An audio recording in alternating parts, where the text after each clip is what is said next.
할렐루야.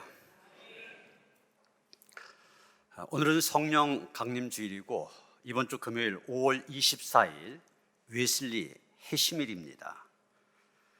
비슷한 때이다 보니까 이 성령 강림 주일과 웨슬리 해심 기념주일이 종종 겹치기도 하는데 올해는 다음 주일이 해심일과 가까워서 감리교에서는 공식적으로 다음 주일을 웨슬리 해심주일로 지키도록 그렇게 되어 있습니다.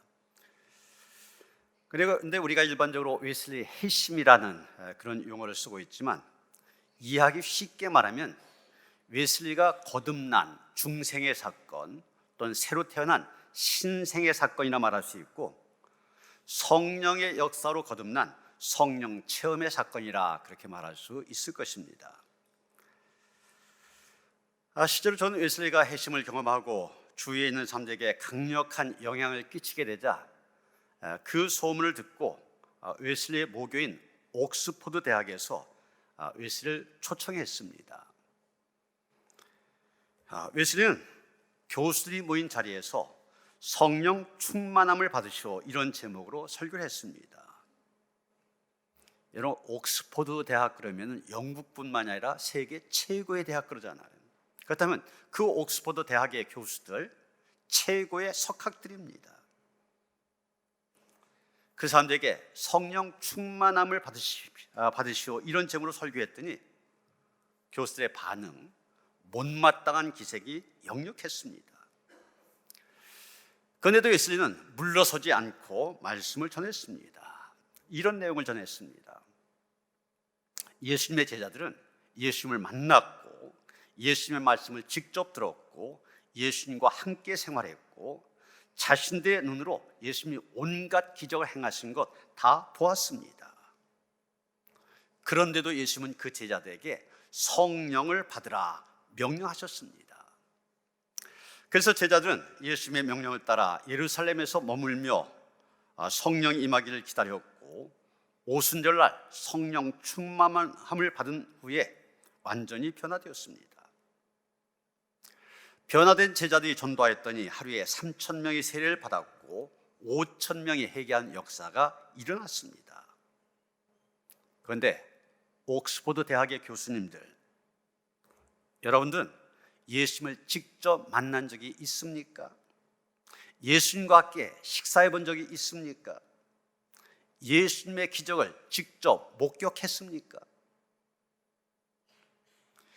예수님을 직접 만나고 예수님과 함께 먹고 예수님의 기적을 목격했던 제자들도 그들에게 성령이 임하여 권능을 받은 다음에야 나가서 영혼을 구원하는 사명 감당할 수 있었는데, 그렇다면 여러분이야말로 신학교에서 신학을 가르치고 하나님의 말씀을 가르치는 교수님들, 여러분이야말로 성령 충만함을 받아야 하나님의 종으로 쓰임받을 수 있지 않겠습니까? 이런 내용이었습니다.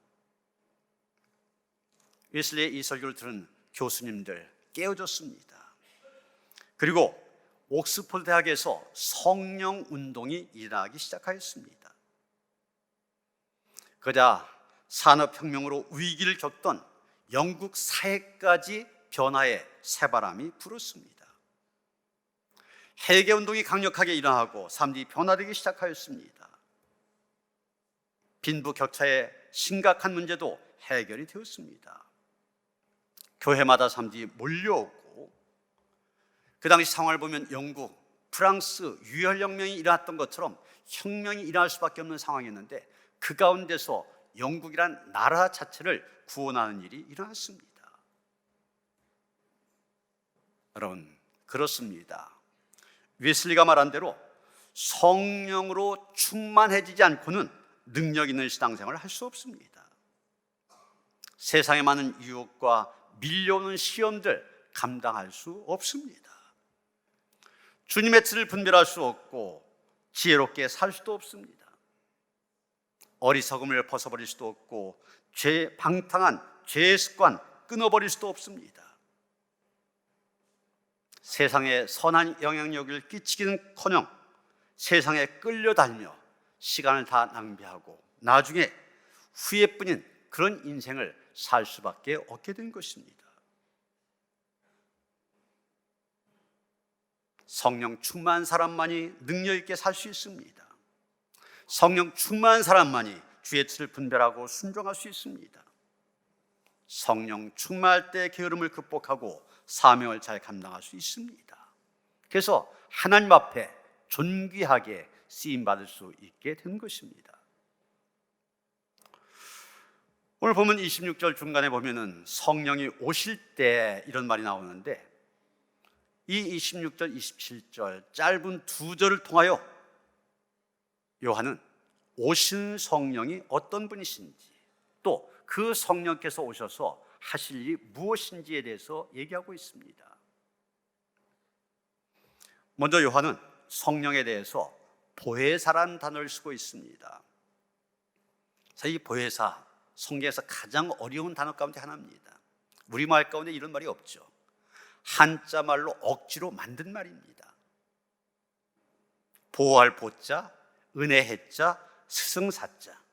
그래서 그대로 하면은 보호해 주시고 은혜를 주시고 가르치신 분, 이런 뜻입니다. 이 말의 뜻을 우리가 정확히 알려면은 원어를 봐야만 됩니다. 히라보로 파라클레토스, 이런 말인데, 파라는 곁에, 이런 뜻을 갖고 있습니다. 그리고 칼레오의 파생어인 클레토스는 변호자, 대언자, 이런 뜻을 갖고 있습니다. 그 당시 법정에서 소송을 당한 사람, 자기 스스로가 자기를 변호할 수 없을 때 친한 친구를 불러서 도움을 받게 됩니다. 그때 도움을 위해서 부름받은 사람을 파라클레토스, 그렇게 말합니다. 그래서 파라클레토스는 자신을 부른 친구를 위하여 여러 가지 필요한 도움을 주게 됩니다. 그래서 파라클레토스, 여러 가지 의미를 갖고 있고 여러 가지 말로 번역이 되어집니다. 중재자, 위안자, 대언자, 돕는 자, 이런 여러 가지 말로 번역이 되어집니다. 여러분, 이 보헤스를 번역한 다양한 말들 속에 이미 성령의 역할이 담겨 있습니다. 이 중에 가장 쉽게 다가온 말, 돕는 자라는 말이 있죠. 영어로 헬퍼입니다. 헬퍼, 돕는 자로서의 보혜사. 사실 예수님의 제자들 보면 3년 동안 예수님과 함께 하면서 많은 것을 배웠고 또 능력을 행하기도 하였습니다. 우리 속담에 서당께 3년이면 풍어를 읊는다, 이런 말이 있지 않습니까? 그런데 요즘은 그 속담이 현대식으로 바뀌어서 뭐라고 얘기하냐면은 서당께가 아니라 식당께 3년이면 라면을 끓인다, 이렇게 말합니다. 여러분, 두 가지 말 다 무엇을 얘기하는 것입니까? 아무것도 모르는 사람이었다 할지라도 한 분야에 오랫동안 있다가 보면 어느 정도의 지식과 경험을 갖게 된다는 것입니다. 그런데 여러분, 예수님의 제자들 3년이라는 세월 스승이신 예수님 밑에서 배우고 또 훈련도 받았습니다. 그 정도 되었으면 예수님이 안 계신다 할지라도 자기들 스스로 뭔가 할 수 있을 것으로 생각했을 겁니다. 하다못해 세상에 나가 예수님 흉내라도 낼 수 있을 것이라 생각했을 겁니다. 그런데 그런 제자들에게 예수님은 예루살렘을 떠나지 말라고 하셨습니다. 예수님이 맡겨주신 사역 감당하겠다고 섣불리 나가지 말고 먼저 하나님의 선물인 성령을 받으라고 하셨습니다. 왜 그러셨습니까? 성령의 도움 없이는 그 사역 감당할 수 없기 때문입니다. 이런 의미에서 성령은 파라클레토스가 되셔서 사람들 돕기 위해 여러 가지 일을 하시는 멀티플레이어십니다. 불안한 사이에 들어가셔서 중재도 해주시고 낙심한 가운데 있는 사람들 위로도 해주십니다. 이렇게 성령님 다양한 모습으로 사람들을 도우신 것입니다. 예수님은 제자들에게 이 성령을 기다리라고 하셨던 것입니다. 그리고 하나님께서 지금 기다리는 제자들에게 보혜사 성령을 보내주셨습니다. 우리에게도 성령을 보내주셨습니다. 왜 그러셨습니까? 사람들은 도움을 받아야만 이 세상을 살아갈 수 있는 존재이기 때문입니다. 많은 사람들이 지나로를 얘기합니다. 인간은 신의 창조물이 아니라 진화에 의해서 스스로 존재했다. 그렇기 때문에 신은 없는 것이고 신의 도움 없이 우리는 얼마든지 우리 힘으로 살아갈 수 있다. 많은 사람들이 그렇게 생각합니다. 무신론자들은 신은 원래 없는 거다.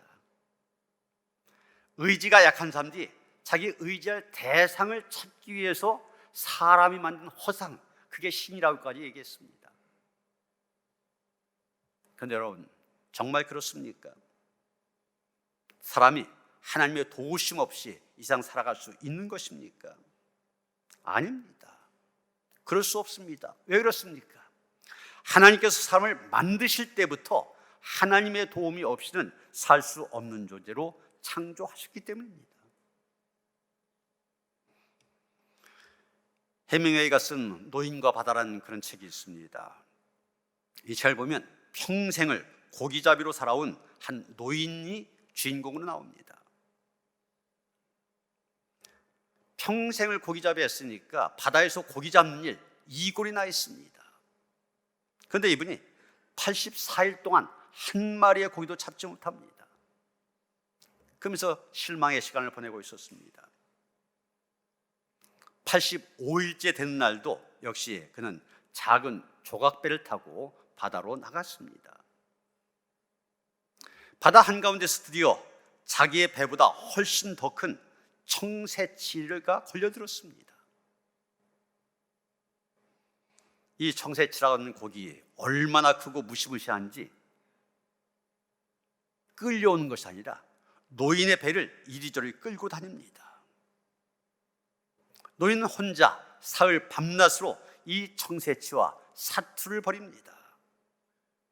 그러다가 사흘째 되는 날 이 청새치 노인의 작살에 맞아 결국 죽게 됩니다.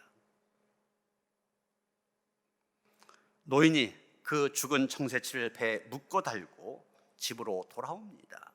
그런데 돌아온 길에 상어떼의 공격을 받았습니다. 노인 혼자의 힘으로 그 무시무시한 상어떼 막을 수가 없었습니다. 결국 노인은 앙상하게 뼈만 남은 뼈만 이 청새치에 뼈만 남은 청새치를 끌고 피곤에 지쳐서 집으로 돌아오게 됩니다.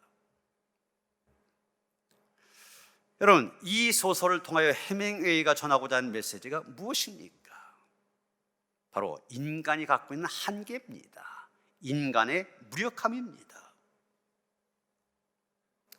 인생의 바다에서 죽을 힘을 다해 무엇인가 얻었다 싶지만은 무시무시한 상어떼와 같이 도둑질하고 죽이고 멸망시키려고 하는 사단의 공격 앞에서는 힘없이 모든 것을 빼앗긴 것이 바로 우리의 인생이라고 하는 것입니다. 이렇게 우리의 인간의 힘은 한계가 있습니다. 무력합니다. 그래서 사람들은 착각합니다. 자기 힘이나 능력, 그 원천이 자기 속에 있다고 생각합니다. 그러나 아닙니다. 우리는 무력한 존재입니다. 한계 속에 살아가는 존재입니다. 오직 보혜사 성령만이 우리의 힘의 원천이 되십니다.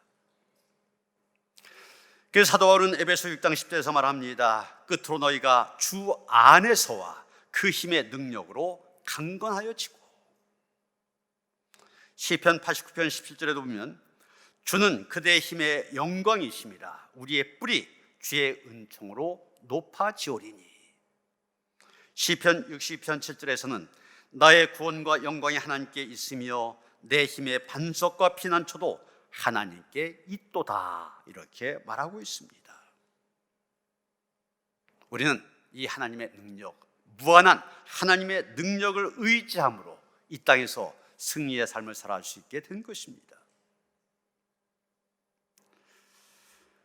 런던의 유명한 샤프트버리 경이 길을 지나가는데 어린아이 하나가 횡단보도를 건너가려고 하다가 자기 힘으로는 걸어갈 수가 없으니까 이 분에게 도움을 요청합니다.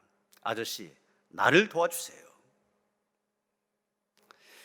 샤프트버리 경은 이 아이를 안고 길을 건너가 내려놓았습니다. 그는 이 어린 소년으로부터 위대한 신앙의 교훈을 받았다고 고백하였습니다. 무슨 교훈입니까? 우리 힘만으로 해결할 수 없는 문제에 부딪혔을 때 주여 나를 도와주소서, 이 소년처럼 도움을 요청할 때 하나님께로부터 놀라운 힘을 공급받아 승리할 수 있다는 것입니다. 보혜사 성령께서는 지금도 우리 곁에서 우리가 나를 도와주세요, 도움을 청하기를 기다리고 계십니다. 성령은 보혜사, 도우신 분이기 때문입니다. 그분 언제나 우리의 소리에 귀를 기울이고 계십니다. 둘째로 요한은 성령에 대해 진리의 성령 이렇게 말하였는데, 이 말은 진리가 성령이다 혹은 반대로 성령이 진리다 그런 뜻입니다. 요한일서 5장 6절에서는 아예 성령은 진리니라 이렇게 선언하고 있습니다. 성령과 진리를 동격 똑같이 본 것입니다. 요한복음 16장 13절에 보면 진리의 성령이 오시면 그가 너희를 모든 진리 가운데로 인도하시니 그렇게 말하였고, 14장 17절에서도 그는 진리의 영이다 그렇게 말하고 있습니다. 고린도전서 2장 10절에 보면 사도 바울도 오직 하나님이 성령으로 이것을 우리에게 보이셨으니 성령은 모든 것 곧 하나님의 깊은 것이라도 통달하시느니라 이렇게 말하고 있습니다. 여러분, 어머니의 역할은 아이가 넘어지지 않게 잡아주는 역할로 끝나지 아니하고 그 아이가 자기 발로 혼자 걷고 나중에 훌륭한 인물로 성장한 것까지 책임지고 돌보는 것, 여기까지가 다 어머니의 역할입니다. 성령의 역할도 마찬가지입니다. 보혜사가 되셔서 우리의 연약함을 돕는 것으로 끝난 것이 아니라 우리로 하여금 성숙한 신앙의 자리에까지 나아가도록 인도하신 것입니다. 성령은 무엇보다도 우리를 진리로 인도하십니다. 이런 영적인 세계, 진정한 진리의 세계, 너무나 높은 차원이어서 우리 머리로 쉽게 상상할 수 없습니다. 그런데 성령께서 우리를 그 영적인 세계로, 진리의 세계로 인도해 주신다는 겁니다. 때론 말씀을 통하여서, 때론 주의 종을 통하여서, 어떤 때는 환상이나 꿈, 음성을 통하여서, 어떤 때는 환경을 통해서도 인도하십니다. 사도행전에 보면 때론 막혔던 길 활짝 열어주시기도 하지만 어떤 때는 막으셔서 성령께서 인도하시는 그런 경우도 우리는 보게 됩니다. 베드로가 요빠에 있을 때 가이사랴에 있는 고넬료의 집에 가게 된 것도 성령의 지도 아래 이루어졌고, 빌립이 가사라고 하는 광야길로 내려가서 구스의 내시를 만나서 전도한 것도 성령의 인도하심이 있었기 때문입니다. 안디옥 교회에서 바울과 바나바에게 안수하여 선교사로 파송하게 된 것도 성령의 지시에 따른 것이고, 사도행전 16장 6절에 보면 성령이 아시아에서 말씀을 전하지 못하게 하시거늘 이런 말이 나오고 있는데, 아시아, 원래 바울의 계획은 아시아에서 전도하는 것이었는데 그 진로를 유럽으로 바꾸게 하신 분도 바로 성령께서 하신 일입니다. 여러분, 한국 최초의 선교사 그러면 감리교회 아펜셀러, 장로교회 언더우드 선교사를 얘기합니다. 이 언더우드 선교사는 젊은 날에 인도 선교의 꿈을 갖고 비전을 갖고 그것을 이루기 위해서 기도하고 있었습니다. 그런데 어느 날 한국에도 전도의 문이 열렸다는 그런 소식을 듣게 됩니다. 그래서 자기는 인도에 가려고 준비하고 있기 때문에 자기 친구 가운데 한국에 갈 수 있는 사람이 누가 있을까 찾아봤습니다. 그런데 아무리 찾아와도 갈 사람이 없었습니다. 그러던 중에 그의 마음 가운데 왜 내가 가지 않느냐 이런 음성이 들려왔습니다. 그 음성을 들은 다음에 그는 즉시 결심을 하고 선교부에다가 편지를 보냅니다. 내가 한국의 선교사로 가기를 원합니다. 그때 선교부에서 답장이 오기를 지금 당장은 선교비가 없어서 보낼 수가 없다는 것이었습니다.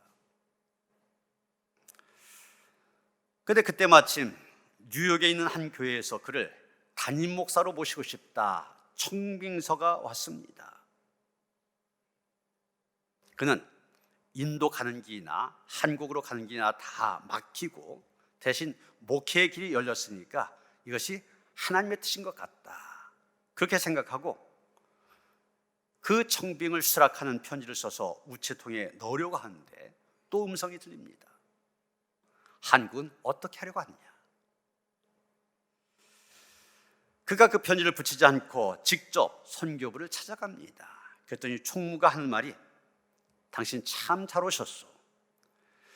당신께 선교비가 없어서 보내지 못한다고 했는데 그 며칠 후에 어떤 사업가가 한국 선교비를 써달라고 6,000불을 보내왔습니다. 우선 이것으로 선교를 시작할 수 있으니 선교사로 가십시오. 그래서 언더우드가 한국에 오게 되고 선교의 문 이렇게 열려지게 된 것입니다. 여러분, 성령은 진리의 영이십니다. 그렇기 때문에 그분의 인도를 따를 때 진리의 길을 갈 수 있습니다. 하나님께서 원하신 길을 갈 수 있게 되는 것입니다. 세 번째로 사도 요한은 성령에 대해서 그가 나를 증언하실 것이요 그랬습니다. 성령은 예수를 증언하는 분이라는 얘기입니다. 여러분, 사도행전이라고 한 책, 바로 사도행전 1장 8절 말씀, 오직 성령이 너에게 임하시면 너희가 권능을 받고 예루살렘과 온 유대와 사마리아와 땅 끝까지 이르러 내 증인이 되리라. 이 말씀이 그대로 이루어진 과정을 기록한 것이 사도행전 아닙니까? 성령을 받고 권능을 받은 사람들이 증인이 되어 땅 끝까지 복음이 전해진 과정 기록하고 있습니다. 오늘 이 성령 강림주일, 이 성령 강림절의 기원이 되는 사건이 바로 사도행전 2장에 나오는 오순절날 120명의 제자들이 마가의 다락방에 모여서 성령을 체험한 이 사건이죠. 모인 자리에 기도할 때 성령께서 임재하셔서 그들에게 방언의 은사를 주셨습니다. 그들은 즉시 나가서 예수께서 주신 사명을 감당합니다. 담대하게 복음을 전하면서 그리스도의 증인된 삶을 살기 시작했습니다. 제자들, 배움이 약한 사람들이기 때문에 생전 외국어를 들었다든지 말해본 적도 없습니다. 그랬던 사람들이 예루살렘의 절기를 지키기 위해서 온 각국 사람들에게 그 나라 말로 복음을 전합니다. 성령께서 제자들과 함께 하시면서 제자들이 예수님의 증인으로 살아갈 수 있도록 능력을 주신 것입니다.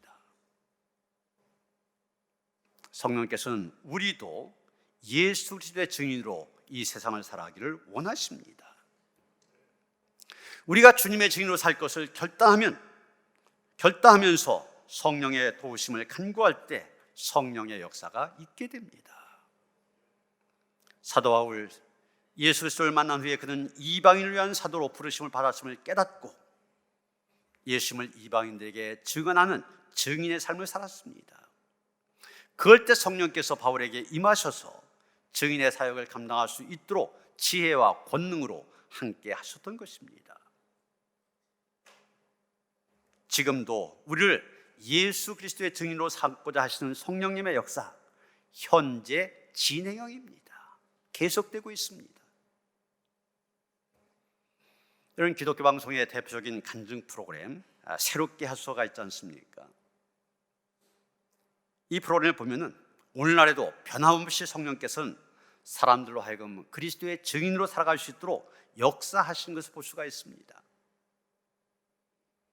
절망 중에 자살하려고 하던 사람이 예수 믿고 구원받아 소망의 예수님을 간증합니다.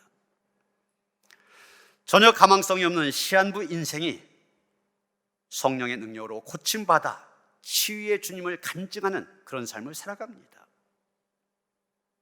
무너졌던 가정이 예수님을 모심으로 새롭게 세워져서 그 예수님의 은혜에 간증하기도 합니다. 억울하게 감옥에 들어간 사람이 감옥에 있는 사람들에게 예수님을 전하고 죄인들이 변화된 모습을 보면서 예수님의 살아계심을 증거하기도 합니다. 성령님은 저와 여러분 또한 예수 그리스도의 증인으로 살아가기를 원하시고 또 그렇게 만들어가고 계십니다. 사랑하는 성도 여러분, 성령께서 우리에게 오실 때 보혜사, 곧 돕는 자로 오십니다. 진리의 영으로 오셔서 진리로 우리를 인도하십니다. 더 나아가 능력으로 함께 하셔서 우리로 하여금 증인의 삶을 넉넉히 살아가도록 하십니다. 오늘 성령 강림절, 성령의 은혜를, 그 능력을 덧입고 살아가는 그런 성도들 되어주시기를 주님의 이름으로 축원합니다. 성령께서 우리 가운데 역사하셔서 우리와 하여금 예수님 나의 주님으로 고백할 수 있게 하시고, 성령께서 우리 안에 보혜사로 내주하심을 믿고 살아갈 수 있게 하시니 감사드립니다. 보혜사 성령의 도우심을 힘입어 진리의 길 걸어갈 수 있게 하시고 그리스도의 증인으로 사명자의 삶을 넉넉히 살아가는 성도들 되게 하여 주시옵소서. 그런 은혜가, 그 역사가 우리 가운데 충만하게 하시옵소서. 예수 그리스도 이름 받들어 기도하여 싸움나이다. 아멘.